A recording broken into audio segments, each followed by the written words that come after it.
है draft electoral roll, उस पर क्लिक करके हम किसी जनपद की किसी असेंबली कॉन्स्टिट्यूंसी उसमें वोटर लिस्ट में अपना नाम देख सकते हैं। और हमारा 27 अक्टूबर 2025 से विशेष प्रगाढ़ पुनरीक्षण उत्तर प्रदेश में 27 अक्टूबर 2025 से विशेष प्रगाढ़ पुनरीक्षण उत्तर प्रदेश में प्रारंभ हुआ, जिसमें 4 नवंबर 2025 से इसका जो पहला चरण था, जिसको एन्यूमरेशन फेज हम बोलते हैं, गणना चरण, वो प्रारंभ हुआ था। गणना चरण में क्या हुआ, सबसे पहले तो 27 अक्टूबर 2025 जिस दिन अनाउंसमेंट हुआ इसका SIR का, उस दिन हमारी उत्तर प्रदेश की जो मतदाता सूची थी existing as on that date, उसको फ्रीज कर दिया गया था। और उसमें जितने भी मतदाता थे 15,44,30,092, उन सारे मतदाताओं का इंडिविजुअल एक एक का अलग से यूनिक एन्यूमरेशन फॉर्म, एक गणना प्रपत्र हमने निकाला था और 2-2 कॉपियों में, और BLO को देके ये निर्देश थे कि वो हर मतदाता के पास जाके उसको एक प्रपत्र देंगे, उसको भरवा के लेंगे और एक उसको हस्ताक्षर करके एक रसीद के रूप में दूसरा दे देंगे। ये कार्य गणना चरण में होना था।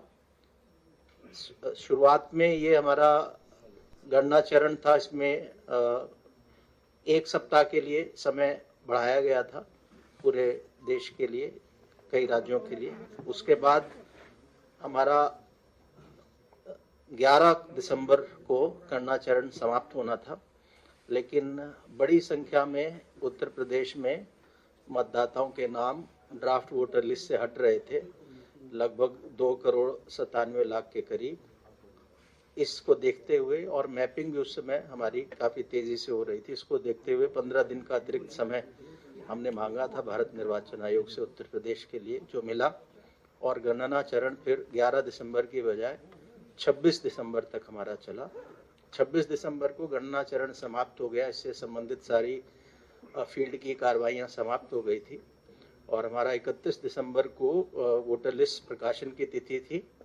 लेकिन साथ ही साथ इस जो हमारा फील्ड में जो वर्क चल रहा था, इसके साथ ही साथ भारत निर्वाचन आयोग के निर्देश थे कि अगले जो भी इलेक्शन होंगे उसमें एक पोलिंग स्टेशन पर, एक मध्य स्थल पर 1200 से अधिक वोटर नहीं रहेंगे।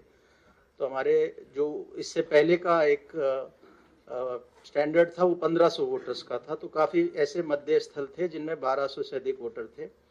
तो उसको हमने रैशनलाइज, एक संभाजन की प्रक्रिया है कि नए पोलिंग स्टेशन बनाएं, जहां अधिक मतदाता है उनको शिफ्ट करके नए पोलिंग स्टेशन पे ले जाएं। इस प्रक्रिया में 15,030 नए मध्य स्थल उत्तर प्रदेश में बने, और ये अनुमति 23 दिसंबर को हमें प्राप्त हुई भारत निर्वाचन आयोग से। तो उसमें लगभग 7-8 दिन उसमें सर्वर पे ये शिफ्टिंग का काम, नए सेक्शन, नए पोलिंग स्टेशन बनाने का लगता है। इसलिए हमने 6 दिन का अतिरिक्त समय भारत निर्वाचन आयोग से मांगा, और इसलिए आज 6 जनवरी को हम लोग इस ड्राफ्ट इलेक्टोरल रोल को हमने पब्लिश किया है। और इसके जो मुख्य निष्कर्ष हैं कि हमारा इसका नेट रिजल्ट ये निकला कि जो 15,44,30,092 मतदाता थे, वो उनमें से जिनके गणना प्रपत्र जो रह रहे हैं उत्तर प्रदेश में, जीवित हैं, या तो स्वयं ने हस्ताक्षर करके दिया या उनके परिवार के किसी वयस्क सदस्य ने हस्ताक्षर करके दिया, वो गणना पत्र जो हमारे पास आए वो थे लगभग 12,55,00,000। एग्जैक्ट है 12,55,56,025। जो पुरानी, जो हमारी 27 अक्टूबर 2025 के मतदाता सूची के जितने मतदाता हैं उनका 81.30, 81.30%, यानी इतने हमें लोगों ने वापस साइन करके फॉर्म दिए कि हमारे नाम ड्राफ्ट में होने चाहिए। तो जो बचे, जिनके साइन करके नहीं आए, वो 18.70% है।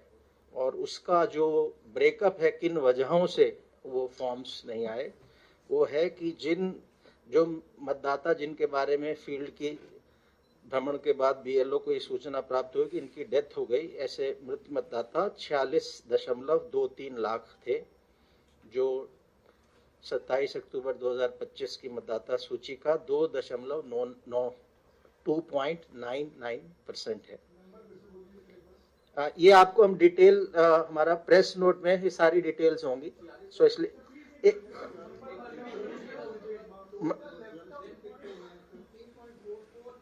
एक मिनट, हम क्वेश्चन बाद में लेंगे, थोड़ा मैं कोशिश कर रहा हूं आपको साफ।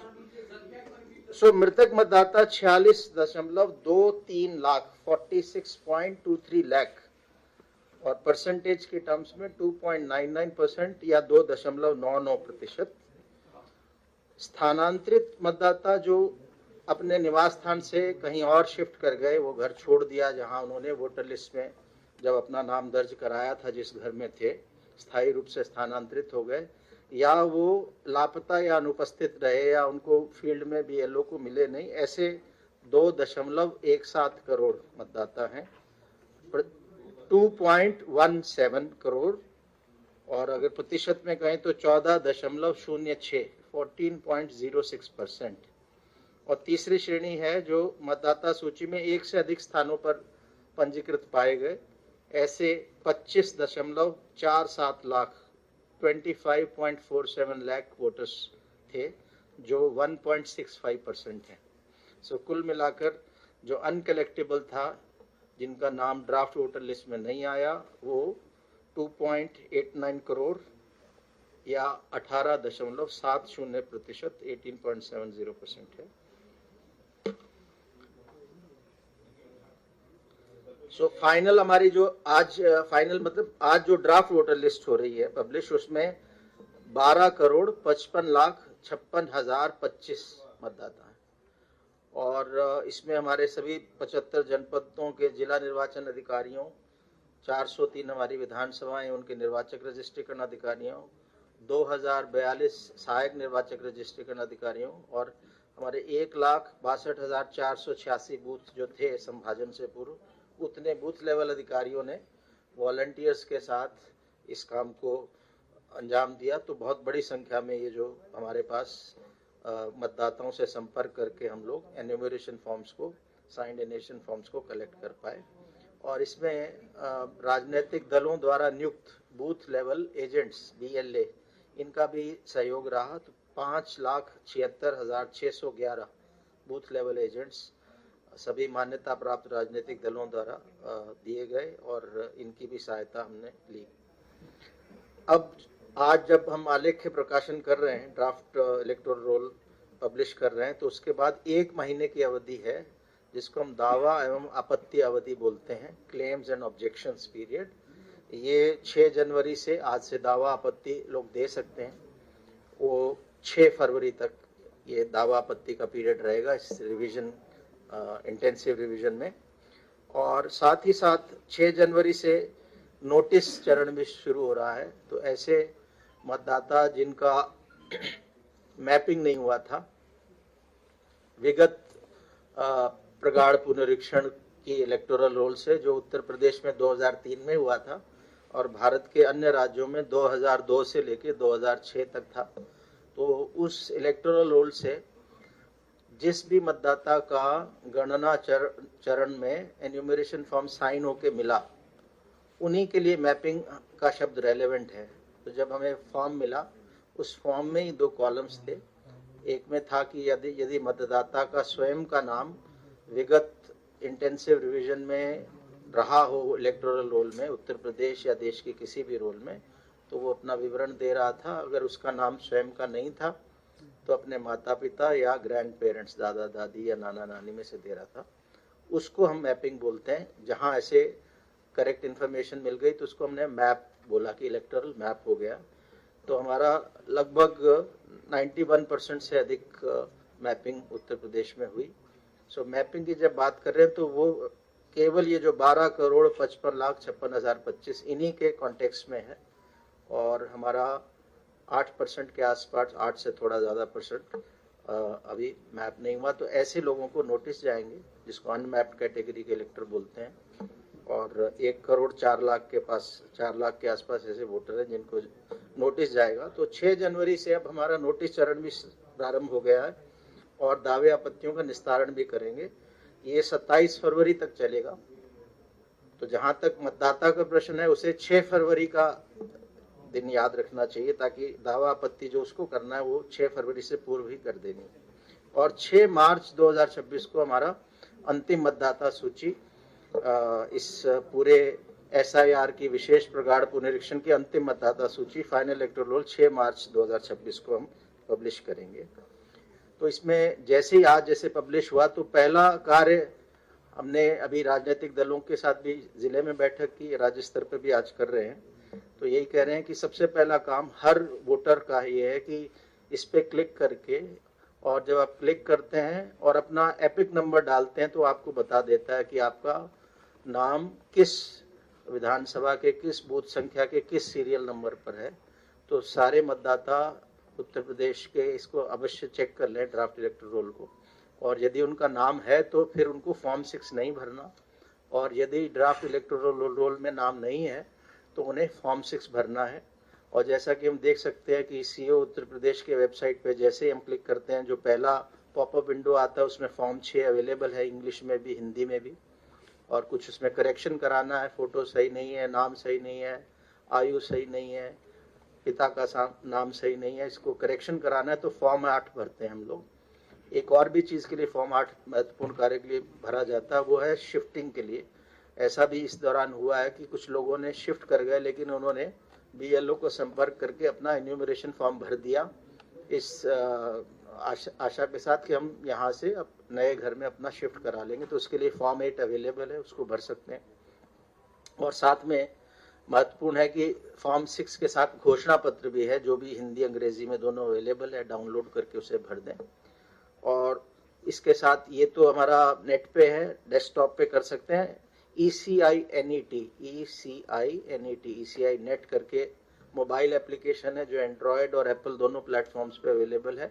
उससे फ़ोन से भी मतदाता इन फॉर्म्स को ले सकता है, ड्राफ्ट वोटर लिस्ट में अपना नाम देख सकता है। तो सबसे महत्वपूर्ण पहला कदम आज ड्राफ्ट पब्लिकेशन के बाद ये हर वोटर के लिए है, हर 18 साल से ऊपर के उत्तर प्रदेश में रहने वाले व्यक्ति के लिए, कि अपना नाम चेक कर ले, और अगर नाम नहीं है तो फॉर्म 6 भर दे। नाम है, कोई गलती है, कोई करेक्शन कराना है तो फॉर्म 8 भर दे।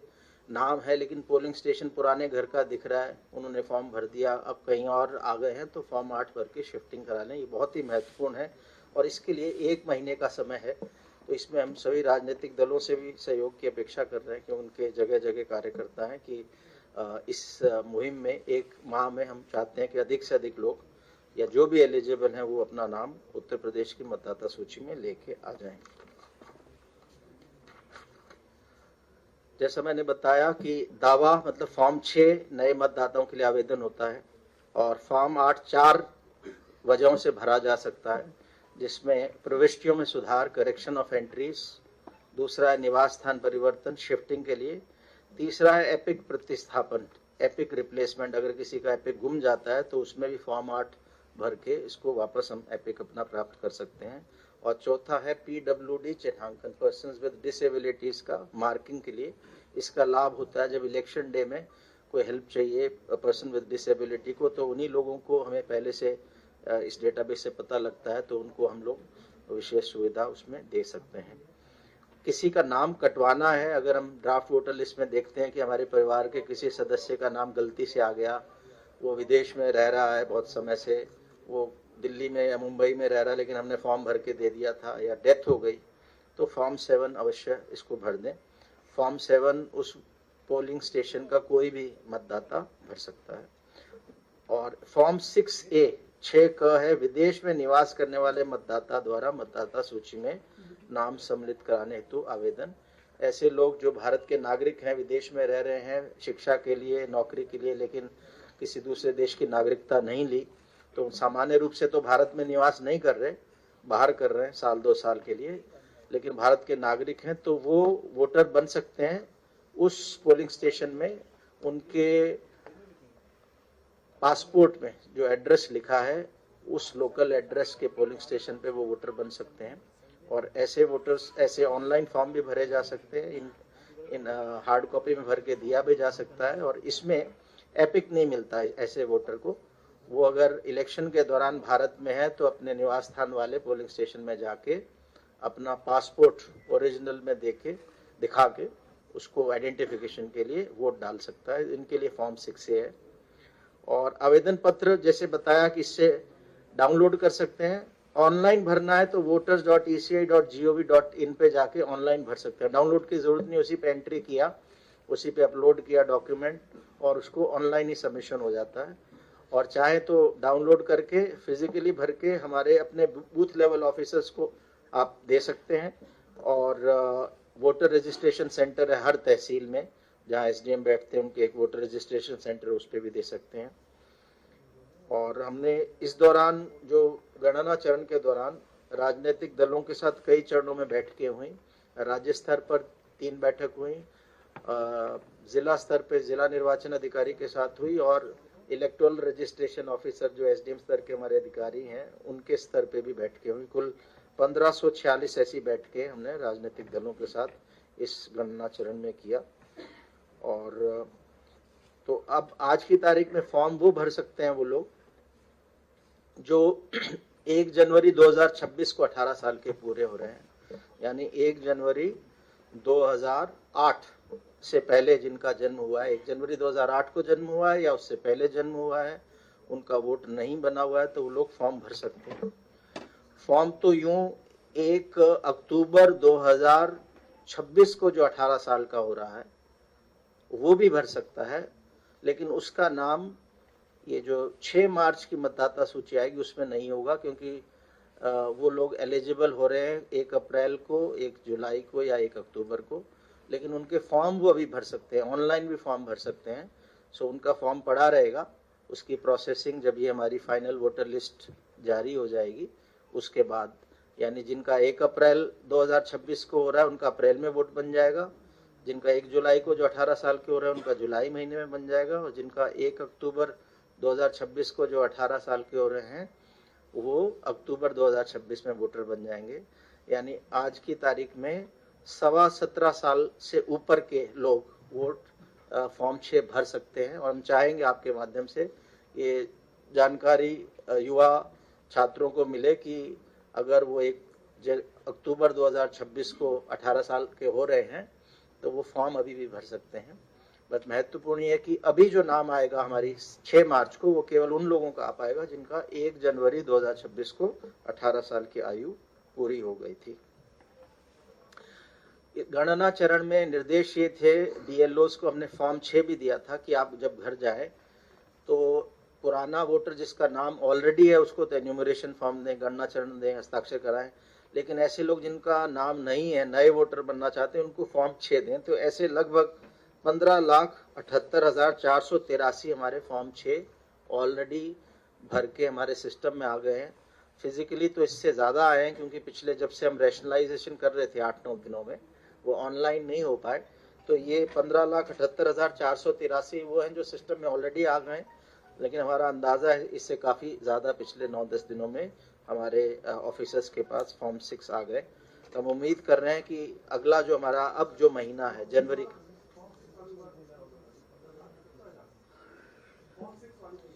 15,78,483 15,78,483 तो ऑलरेडी हमारे सिस्टम में आ चुके हैं।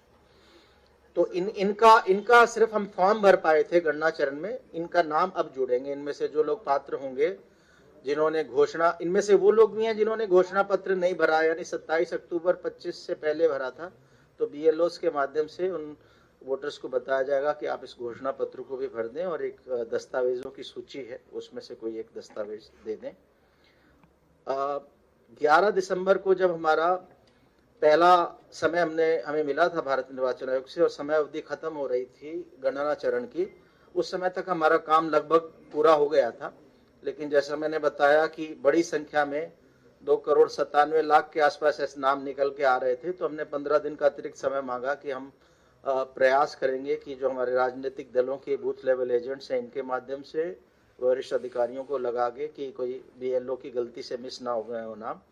सो उसमें हमें काफ़ी बीएलएस से हमने वोटर लिस्टें शेयर की थी, वो हमारे जिला निर्वाचन अधिकारी के वेबसाइट पे भी लगा दी थी कि कौन लोग, वोटर लिस्ट से नहीं, कौन लोग अनुपस्थित, कौन लोग मृतक हैं, कौन लोग स्थायी रूप से स्थानांतरित हैं। ये सारी लिस्टें 12 दिसंबर से राजनीतिक दलों के बूथ लेवल एजेंट्स को रिसीव करा दी गई थी और जिला निर्वाचन अधिकारी के वेबसाइट पे विधानसभा वार, बूथ वार अपलोड कर दी गई थी, वो लोग देख सकते थे।